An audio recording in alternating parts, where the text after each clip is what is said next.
Hi viewers, இந்த வீடியோவில் PGTRB exam பற்றின ஒரு தகவல் வீடியோ மேக் பண்ணுறது. நேற்றைய தினம் நம்ம பிஜிடிஆர் பற்றி நியூஸ் கொடுத்துருந்தோம். அதை தொடர்ந்து பார்த்தீங்கன்னா இன்றைய தினம் பிஜிடிஆர்பிக்கான ஒரு தகவல் கொடுக்குறது அந்த வீடியோ மேக் பண்ணுது. இதில் பார்த்தீங்கன்னா மிக முக்கியமாக பார்த்தீங்கன்னா டிஆர்பி ஆனோட் பற்றி தெரியும் உங்களுக்கு. ஸோ இதுக்கு நம்பர் ஆஃப் வேகன்சி எவ்வளோ இருக்கு அப்படின்றத நம்ம டிஆர்பி ஆனோட் பிளான்ல பார்த்துருப்போம்.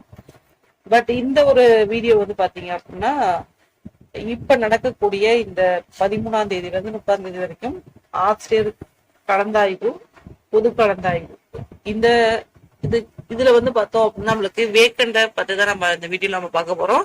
இப்ப டிஸ்ட்ரிக்ட் வைஸ் பாத்தீங்க அப்படின்னா உங்களுக்கு தமிழ்ல இருந்து என்னென்ன சப்ஜெக்ட் நம்மளுக்கு பிஜிடிஆர்பி இருக்கும். கிட்டத்தட்ட பாத்தீங்க அப்படின்னா அதோட வேக்கண்ட் பாத்தீங்கன்னா கம்ப்ளீட்டா உங்களுக்கு 150க்கு மேல இருக்கு. ஏன்னா டிஸ்ட்ரிக்ட் வைஸ் நம்ம இது சேஞ்ச் ஆகுறதால நம்ம அப்ராக்சிமேஷனா நம்ம கொடுத்துருக்கோம்.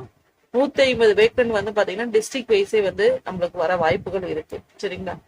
சோ இது ரொம்ப முக்கியமான ஒரு தகவல். ஏன்னா நம்ம டிஆர்பி ஆனுவல் பிளான்ல பார்த்தோம் அப்படின்னா நம்மளுக்கு கம்ப்ளீட்டா வேக்கண்டே நம்மளுக்கு ரொம்ப மினிமம் வேக்கண்டே கொடுத்துருந்தாங்க. பட் இப்ப டிஎன் டெட் எக்ஸாமுக்கு அப்புறம் நம்மளுக்கு பிஜிடிஆர்பி எக்ஸாம் வரும் அப்படின்றது டிஆர்பி கொடுத்த தகவல். அதுபடி கண்டிப்பா வரும்.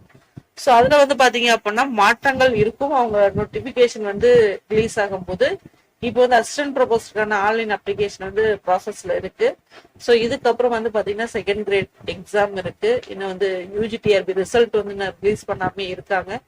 சோ இந்த இன்பிட்வீன்ல பாத்தீங்கன்னா இந்த நம்மளுக்கு டெட் எக்ஸாம் தகவலுமே ப்ராசஸிங்ல இருக்கு அப்படின்னு சொல்லிடுறாங்க. ஸோ அதை தொடர்ந்து பாத்தீங்க அப்படின்னா பிஜிடிஆர்பி எக்ஸாம் தான் கம்பல்சரி பாத்தீங்கன்னா இந்த வருடம் கண்டிப்பா நடைபெறும். ஸோ இந்த ஒரு விஷயம் என்ன அப்படின்னா ரொம்ப முக்கியமான ஒரு விஷயம்.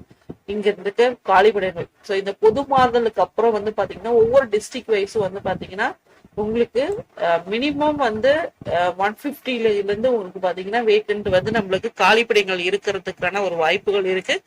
அது உண்மையும் கூட. சரிங்களா? சோ அந்த ஒரு லிஸ்ட் நம்ம ஃபுல்லாவே கலெக்ட் பண்ணி நம்ம அடுத்த வீடியோ அதை பத்தி நம்ம டிஸ்கஸ் பண்ணுவோம். சோ இப்ப பாத்தீங்க அப்படின்னா ஒரு அப்ராக்சிமேஷனா நம்ம கொடுத்துருக்கோம்.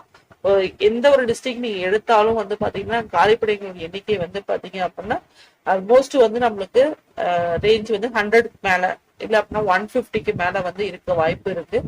ஸோ ஸ்பெசிஃபை பண்ணி ஒரு சில டிஸ்ட்ரிக்ட்ல நம்மளுக்கு இந்த ரேஞ்ச் ஆஃப் வேக்கண்ட் இருக்கு அப்படின்ற ஒரு தகவல். ஸோ அந்த தகவல் உங்களோட ஷேர் பண்ணோம் அப்படின்னு வீடியோ மேக் பண்ணுது. கண்டிப்பா வேகன்சி அப்படின்றது பாத்தீங்கன்னா நோட்டிபிகேஷன் வரும்போது கண்டிப்பா நம்மளுக்கு அதிகபட்சம் நம்மளுக்கு 1000க்கு மேல வேக்கண்ட் நம்மளுக்கு இருக்க வாய்ப்புகள் இருக்கு. சரிங்களா? ஸோ அதனால தொடர்ந்து டிஆர்பி பிஜிடிஆர்பி தேர்வுகள் பாத்தீங்கன்னா தொடர்ந்து உங்களோட கவனத்தை செலுத்தி நீங்க உங்க ஸ்டடீஸை கண்டினியூ பண்ணலாம். இல்ல already last year certificate verification போயிட்டு தேர்வுகள் பாத்தீங்க அப்படின்னா திருப்பி உங்களோட இதை நீங்க ரீகால் பண்ணி உங்களோட முழு கவனத்தையும் நம்ம டிஆர்பி எக்ஸாமுக்கு கொடுத்தீங்க அப்படின்னா கண்டிப்பா இந்த டைம் நமக்கு சக்சஸ் அப்படின்றது கண்டிப்பா கிடைக்கும். ஸோ இந்த ஒரு தகவல் கொடுத்த நன்றி, வணக்கம். தேங்க்ஸ் ஃபார் வாட்சிங்.